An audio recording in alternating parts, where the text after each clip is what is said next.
ओम श्री परमात्मने नमः।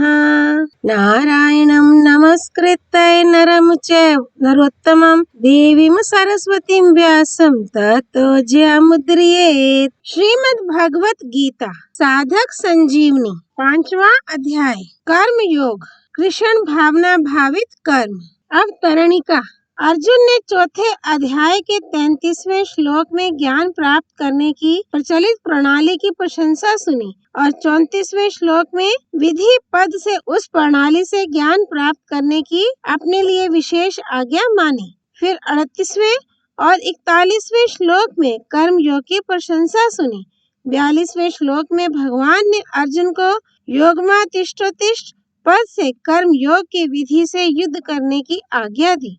इस तरह ज्ञान योग और कर्म योग दोनों की प्रशंसा सुनकर तथा दोनों के लिए आज्ञा प्राप्त होने पर अर्जुन यह निर्णय नहीं कर सके कि इन दोनों में कौन सा साधन मेरे लिए श्रेष्ठ है। अतः इसका निर्णय भगवान से कराने के उद्देश्य से अर्जुन के प्रश्न से 5वां अध्याय आरंभ होता है। श्लोक 1 से 6 सांख्य योग तथा कर्म योग की एकता का प्रतिपादन और कर्म योग की प्रशंसा। श्लोक 1 अर्जुन उवाच संन्यासं कर्मणां कृष्ण पुनर्योगं च शंससि यच्छ्रेया एत्योरेकं तन्मे ब्रूहि सुनिश्चितम्। अर्जुन बोले, हे कृष्ण, आप कर्मों का स्वरूप से त्याग करने की और फिर कर्म योग की प्रशंसा करते हैं। अतः इन दोनों साधनों में जो एक निश्चित रूप से कल्याणकारक हो उसको मेरे लिए कहिए। व्याख्या। प्रायः वक्ता के शब्दों का अर्थ श्रोता अपने विचार के अनुसार लगाया करते हैं। स्वजनों को देखकर अर्जुन के हृदय में जो मोह पैदा हुआ उसके अनुसार उन्हें युद्ध रूप कर्म के त्याग की बात उचित प्रतीत होने लगी। अतः भगवान के शब्दों को वे अपने विचार के अनुसार समझ रहे हैं कि भगवान कर्मों का स्वरूप से त्याग करके प्रचलित प्रणाली के अनुसार तत्व ज्ञान प्राप्त करने की ही प्रशंसा कर रहे हैं। अर्जुन के मन में मुख्य रूप से अपने कल्याण की ही इच्छा थी, इसलिए वे बार बार भगवान के सामने श्रेय विषयक जिज्ञासा रखते हैं। कल्याण की प्राप्ति में इच्छा की प्रधानता है। साधन की सफलता में देरी का कारण भी यही है कि कल्याण की इच्छा पूरी तरह जागृत नहीं हुई। जिन साधकों में तीव्र वैराग्य नहीं है वे भी कल्याण की इच्छा जागृत होने पर कर्म योग का साधन सुगमता पूर्वक कर सकते हैं। अर्जुन के हृदय में भोगों से पूरा वैराग्य नहीं है पर उनमें अपने कल्याण की इच्छा है, इसलिए वे कर्म योग के अधिकारी हैं। अब भगवान अर्जुन के प्रश्न का उत्तर देते हैं। श्लोक 2 श्री भगवान उवाच संन्यासाः कर्म योगश्च निःश्रेयसाकरौ उभौ तयोस्तु कर्म संन्यासात् कर्म योगो विशिष्यते।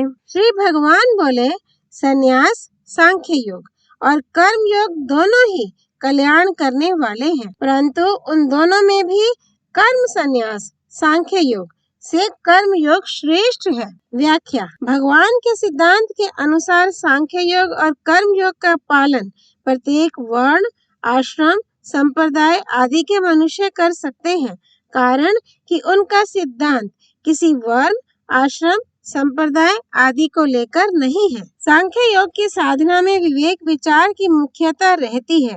विवेक पूर्वक तीव्र वैराग्य के बिना यह साधना सफल नहीं होती। इस साधना में संसार की स्वतंत्र सत्ता का अभाव होकर एकमात्र परमात्म तत्व पर दृष्टि रहती है। कर्म किस भाव और उद्देश्य से कैसे किए जाएं कि करने का राग सर्वथा मिट जाए, उस कर्तव्य कर्म को करने की कला को कर्म योग कहते हैं। कर्म योग में कार्य छोटा है या बड़ा, इस पर दृष्टि नहीं रहती। जो भी कर्तव्य कर्म सामने आ जाए उसी को निष्काम भाव से दूसरों के हित के लिए करना है। कर्मों से संबंध विच्छेद करने के लिए यह आवश्यक है कि कर्म अपने लिए ना किए जाएं। अपने लिए कर्म ना करने का अर्थ है कर्मों के बदले में अपने लिए कुछ भी पाने की इच्छा ना होना। अर्जुन का प्रश्न था कि सांख्य योग और कर्म योग इन दोनों साधनों में कौन सा साधन निश्चय पूर्वक कल्याण करने वाला है। उत्तर में भगवान कहते हैं कि हे अर्जुन, ये दोनों ही साधन निश्चय पूर्वक कल्याण करने वाले हैं, कारण कि दोनों के द्वारा एक ही समता की प्राप्ति होती है। कर्तृत्व भोक्तृत्व ही संसार है। सांख्य योगी और कर्म योगी इन दोनों को ही संसार से संबंध विच्छेद करना है, इसलिए दोनों ही साधकों को कर्तृत्व और भोक्तृत्व इन दोनों को मिटाने की आवश्यकता है। तीव्र वैराग्य और तीक्ष्ण बुद्धि होने से सांख्य योगी कर्तृत्व को मिटाता है, उतना तीव्र वैराग्य और तीक्ष्ण बुद्धि न होने से कर्मयोगी दूसरों के हित के लिए ही सब कर्म करके भोक्तृत्व को मिटाता है। इस प्रकार सांख्य योगी कर्तृत्व का त्याग करके संसार से मुक्त होता है और कर्मयोगी भोक्तृत्व का अर्थात कुछ पाने की इच्छा का त्याग करके मुक्त होता है। परिशिष्ट भाव। यद्यपि योग के बिना कर्म और ज्ञान दोनों ही बंधन कारक हैं, तथापि कर्म करने से उतना पतन नहीं होता जितना पतन वाचिक सीखे हुए ज्ञान से होता है। वाचिक ज्ञान नरकों में ले जा सकता है। जो बेसमझ मनुष्य को सब कुछ भ्रम है ऐसा उपदेश देता है, वह उस मनुष्य को महान नरकों के जाल में डाल देता है। अतः वाचक ज्ञानी की अपेक्षा कर्म करने वाला श्रेष्ठ है। फिर जो कर्म योग का आचरण करता है उसकी श्रेष्ठता का तो कहना ही क्या। ज्ञानी योगी तो केवल अपने लिए उपयोगी होता है, पर कर्म योगी संसार मात्र के लिए उपयोगी होता है। जो संसार के लिए उपयोगी होता है वह अपने लिए भी उपयोगी हो जाता है, यह नियम है, इसलिए कर्म योग विशेष है। अब भगवान कर्म योग को श्रेष्ठ कहने का कारण बताते हैं। श्लोक 3। गेह सा नित्य सन्यासी यो न द्वेष्टि न कांक्षति निर्द्वंद्वो हि महाबाहो सुखम बंधात प्रमुच्यते। हे महाबाहो, जो मनुष्य न किसी से द्वेष करता है और न किसी की आकांक्षा करता है वह कर्म योगी सदा सन्यासी समझने योग्य है, क्योंकि द्वंद्वों से रहित मनुष्य सुख पूर्वक संसार बंधन से मुक्त हो जाता है। व्याख्या।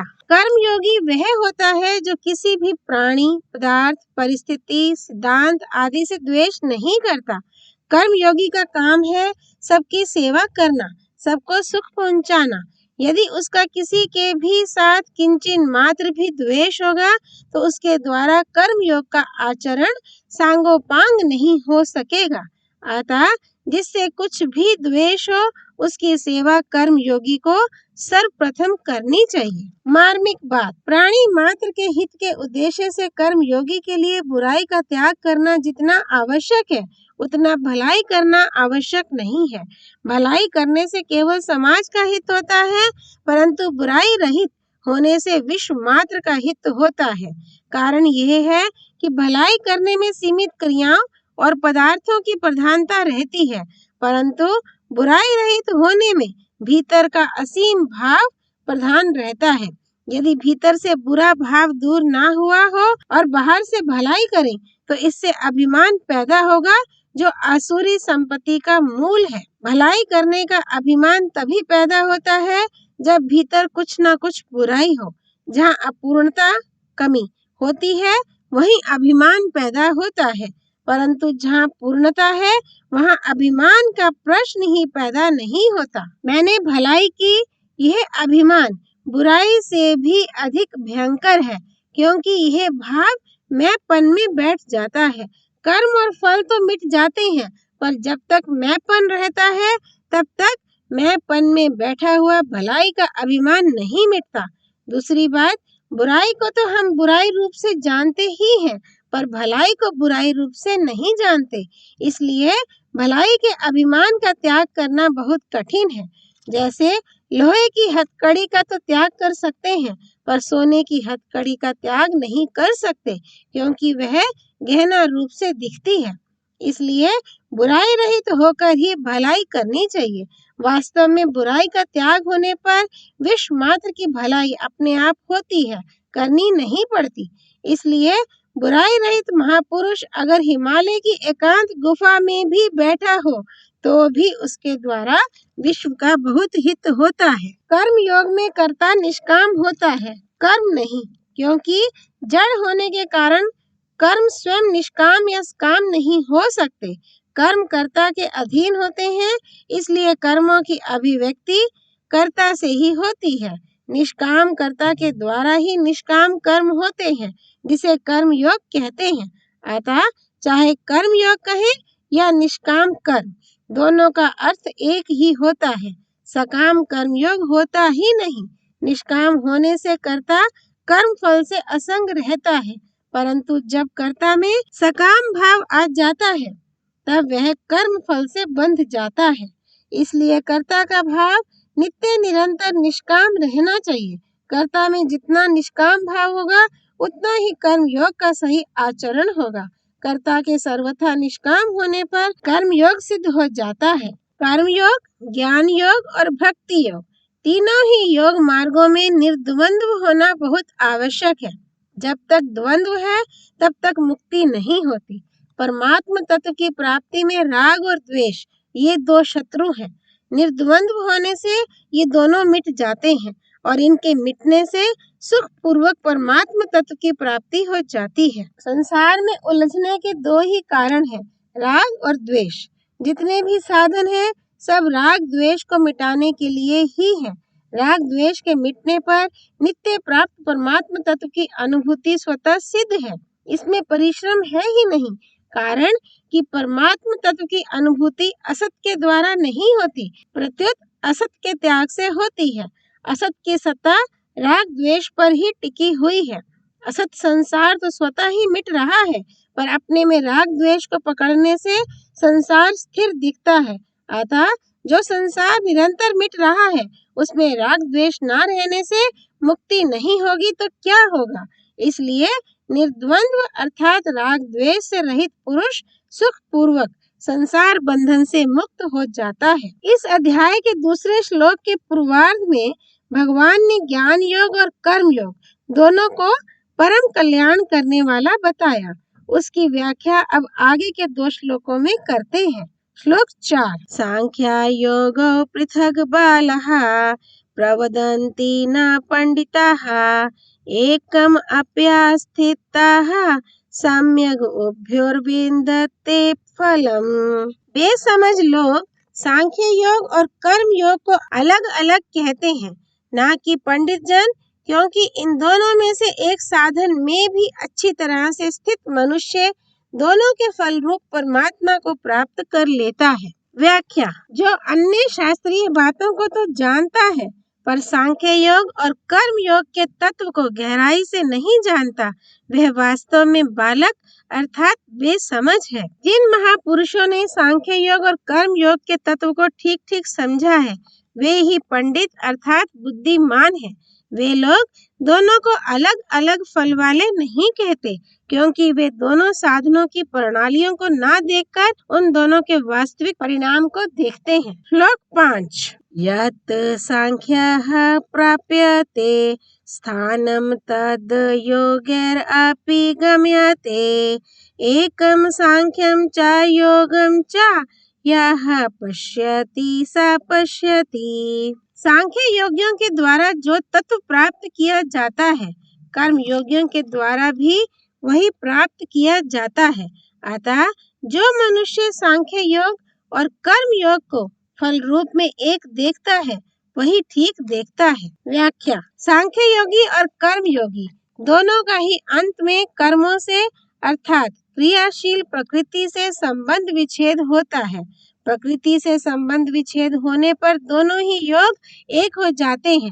साधन काल में भी सांख्य योग का विवेक, जड़ चेतन का संबंध विच्छेद कर्म योगी को अपनाना पड़ता है और कर्म योग की प्रणाली अपने लिए कर्म ना करने की पद्धति सांख्य योगी को अपनानी पड़ती है। सांख्य योग का विवेक प्रकृति पुरुष का संबंध विच्छेद करने के लिए होता है और कर्म योग का कर्म संसार की सेवा के लिए होता है।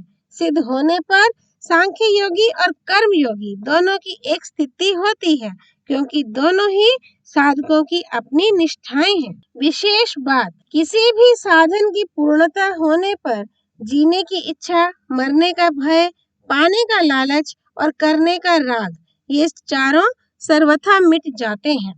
जो निरंतर मर रहा है, अर्थात जिसका निरंतर अभाव हो रहा है, उस शरीर में मरने का भय नहीं हो सकता, और जो नित्य निरंतर रहता है, उस स्वरूप में जीने की इच्छा नहीं हो सकती।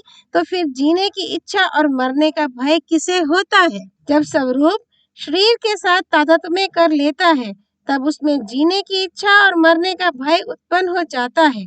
जीने की इच्छा और मरने का भय, ये दोनों ज्ञान योग से विवेक द्वारा मिट जाते हैं। पाने की इच्छा उसमें होती है जिसमें कोई अभाव होता है।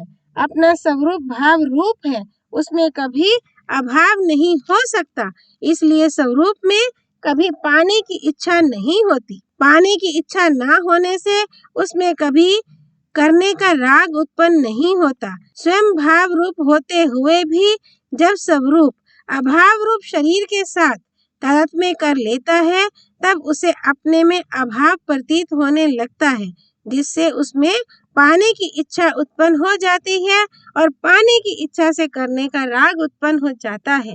पाने की इच्छा और करने का राग, ये दोनों कर्म योग से मिट जाते हैं।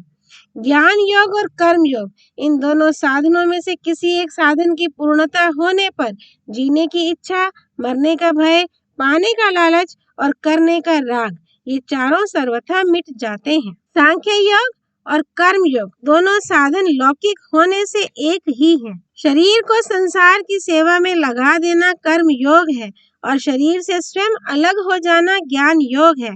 चाहे शरीर को संसार की सेवा में लगा दे, चाहे शरीर से स्वयं अलग हो जाए, दोनों का परिणाम एक ही होगा, अर्थात दोनों ही साधनों से संसार से संबंध विच्छेद होकर स्वरूप में स्थिति हो जाएगी। जो स्वधर्म में स्थित रहकर तथा भोगों की कामना का त्याग करके अपने कर्तव्य कर्मों के द्वारा भगवान का पूजन करता है तथा सकाम भाव पूर्वक कोई कर्म नहीं करता, उसको स्वर्ग या नरक में नहीं जाना पड़ता, अर्थात वह कर्म बंधन से मुक्त हो जाता है। स्वधर्म में स्थित वह कर्म योगी इस लोक में सब कर्तव्य कर्मों का आचरण करते हुए भी पाप पुण्य से मुक्त होकर बिना परिश्रम के तत्व ज्ञान को अथवा परम प्रेम पराभक्ति को प्राप्त कर लेता है। इसी अध्याय के दूसरे श्लोक में भगवान ने संन्यास सांख्य योग की अपेक्षा कर्म योग को श्रेष्ठ बताया।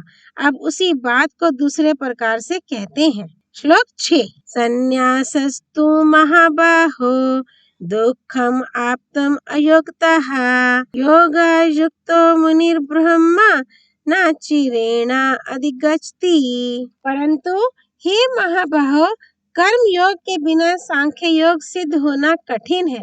मननशील कर्म योगी शीघ्र ही ब्रह्म को प्राप्त हो जाता है। व्याख्या, सांख्य योग की सफलता के लिए कर्म योग का साधन करना आवश्यक है, क्योंकि उसके बिना सांख्य योग की सिद्धि कठिनता से होती है, परंतु कर्म योग की सिद्धि के लिए सांख्य योग का साधन करने की आवश्यकता नहीं है। सांख्य योगी का लक्ष्य परमात्म तत्व का अनुभव करना होता है, परंतु राग रहते हुए इस साधन के द्वारा परमात्म तत्व के अनुभव की तो बात ही क्या है, इस साधन का समझ में आना भी कठिन है। राग मिटाने का सुगम उपाय है कर्म योग का अनुष्ठान करना।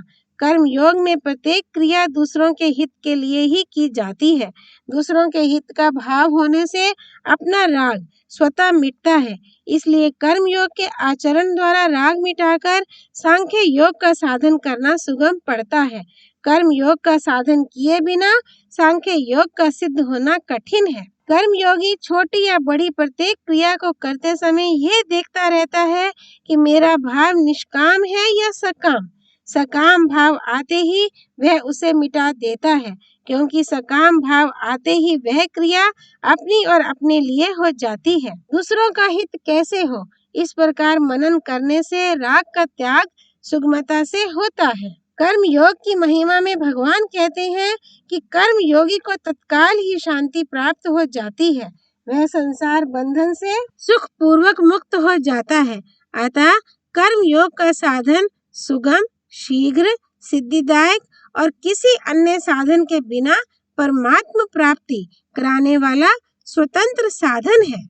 ओम तत्सत। धर्म की जय हो, अधर्म का नाश हो, प्राणियों में सद्भावना हो, विश्व का कल्याण हो। पार्थसारथी भगवान श्री कृष्ण की जय। भगवत वाणी श्रीमद् भगवत गीता की जय। श्री हरि अर्पणमस्तु।